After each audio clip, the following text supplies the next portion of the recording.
Life में हम सबकी हॉबीज होती हैं, किसी का गाना गाना होती है, किसी की डांस करना और किसी की एक्टिंग करना। लेकिन अगर मैं आपसे ये कहूँ कि रशिया का एक आदमी था जिसे डेड बॉडीज के साथ खाना खाना, उसके साथ कार्टून देखना और उन्हें डॉल्स बनाकर मम्मीफाई करने की उसकी हॉबी थी। मैं बात कर रहा हूँ एनाटोली मॉस्कविन की। ये केस बहुत ही क्रीपी और डिस्टर्बिंग है और इस वीडियो की डिटेल्स हो सकता है आपको थोड़ा डरा दें। तो जानते हैं एनाटोली मॉस्कविन की कहानी। एनाटोली का जन्म 1 सितंबर 1966 में रशिया में हुआ था। उनके पेरेंट्स यूरी और एल्विना मॉस्कविन दोनों इंजीनियर्स थे। उन्होंने एनाटोली को एक स्ट्रिक्ट और एकेडमिक एनवायरनमेंट में पाला।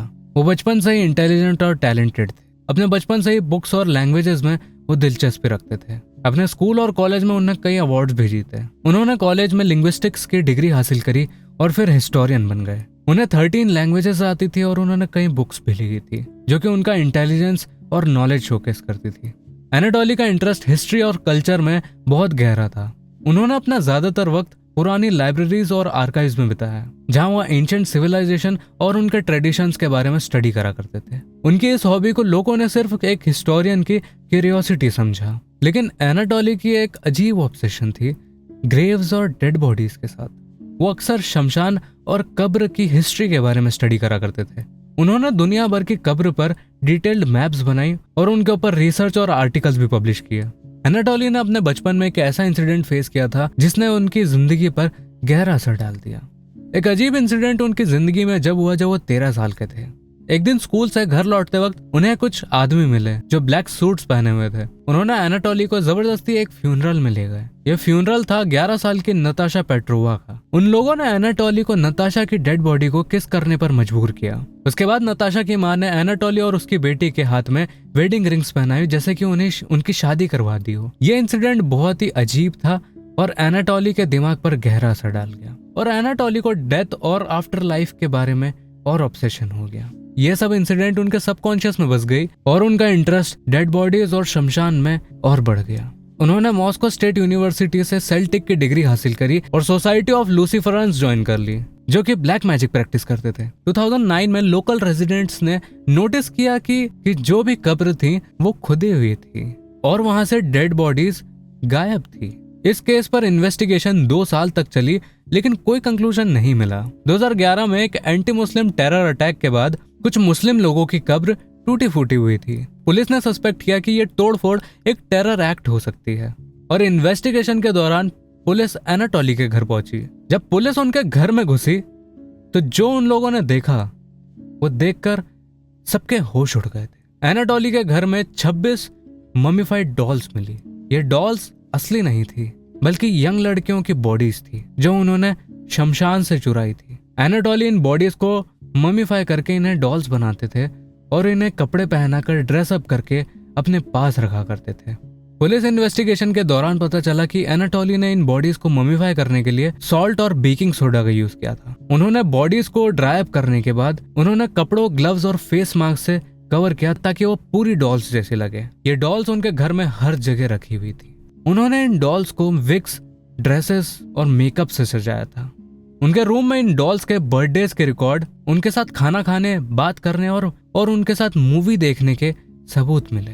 एनाटोली ने बताया कि उन्हें यंग गर्ल्स की बॉडीज के साथ टाइम स्पेंड करना पसंद था। वो इन्हें अपनी फैमिली मानकर इनके साथ बात करते थे और टाइम स्पेंड करते थे। उन्होंने कहा कि उनकी ये ऑब्सेशन उस चाइल्डहुड इंसिडेंट की वजह से शुरू हुई। उन्होंने कहा कि वो उन गर्ल्स को उनकी पेरेंट्स की मर्जी के बिना उनकी कब्र से इसलिए निकाल कर लाते थे ताकि वो उन्हें एक नई जिंदगी दे सके। एनाटोली ने यह भी कहा कि वो उनके नाम बदलकर उन्हें नए नाम भी देते थे। वो इन डॉल्स के सारे बर्थडेज मनाते थे, उनके साथ खाना खाते थे और उनके साथ बात करते थे। उनके घर में कई मैगजीन्स और पेपर्स भी मिले जिस पर ममीफिकेशन प्रोसेस और अपने डॉल्स के बारे में नोट्स लिखे हुए थे। एनाटोली की खौफनाक और डिस्टर्बिंग एक्टिविटीज तब तक नहीं पता चली जब तक 2011 में पुलिस ने उनके घर पर रेड नहीं मारी। पुलिस को इनिशियली लगा कि ये कोई टेररिस्ट से रिलेटेड केस होगा, लेकिन जब उन्हें एनाटोली की एक्टिविटीज के बारे में पता चला तो उनके होश उड़ गए। एनाटोली ने इन बॉडीज को स्ट्रक्चरली इंटैक्ट रखने के लिए उनके हाथ और पैरों को कपड़ों और नायलॉन टाइट से रैप किया था। उनके फेसेस पे, आंखों में एनाटोली ने बटन्स भी लगाए थे ताकि वो जिंदा लगे और उसके साथ कार्टून्स देख सके। पुलिस को इन्वेस्टिगेशन के दौरान ये भी पता चला कि कुछ बॉडीज के रिब केजेस के अंदर साउंड बॉक्सेस भी थे ताकि एनाटोली उनसे बात करते वक्त उनकी उन बॉडीज के अंदर से आवाज आए और एनाटोली उनसे इंटरैक्ट कर सके। एनाटोली के पेरेंट्स ने पुलिस को बताया कि उन्होंने एनाटोली की इस हॉबी को कभी भी सीरियसली नहीं लिया। उन्हें लगा कि यह सिर्फ एक शौक है। उन्होंने कहा कि हमें लगा कि बस ये बड़ी लाइफ साइज्ड डॉल्स बना रहा है और इसमें कोई गलत बात नहीं है। पड़ोसियों ने भी कंप्लेन करी कि एनाटोली के घर से बदबू आने की, लेकिन एनाटोली ने इसे सीवेज प्रॉब्लम बोलकर टाल दिया और इसे इग्नोर करने की कोशिश करी।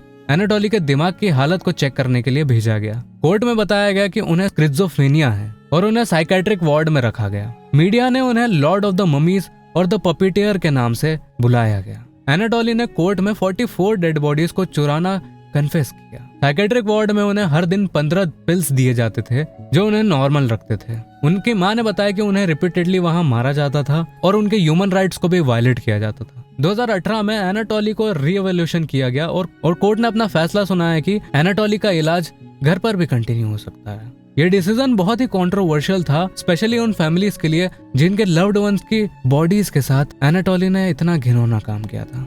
एक विक्टिम की मां नटालिया ने कहा कि इस जानवर ने मेरी जिंदगी में बहुत सारा डर और पैनिक भर दिया है और इसे जेल के अंदर ही होना चाहिए। नटालिया की बेटी ओल्गा जो सिर्फ 10 साल की थी जब उसकी डेथ हुई थी और उन बॉडीज में एक थी जो एनाटोली ने चुराई थी। उसकी मां के लिए यह सोचना बहुत ही पेनफुल था कि उसकी बेटी को उससे एक बार नहीं बल्कि 2 बार छीना गया है। तो ये था रशियन डॉलमैन यानी कि एनाटोली मोस्कविन। आपका इस बारे में क्या सोचना है कमेंट्स में मुझे जरूर बताएं। और इसी केस के साथ साथ आपको अगर नहीं पता है कि मारिया कमारा गोमेज को उसके घर पर मरे हुए लोगों के चेहरे अपने फर्श पर क्यों दिखाई देते थे, तो इस वीडियो को क्लिक कर भी देखें।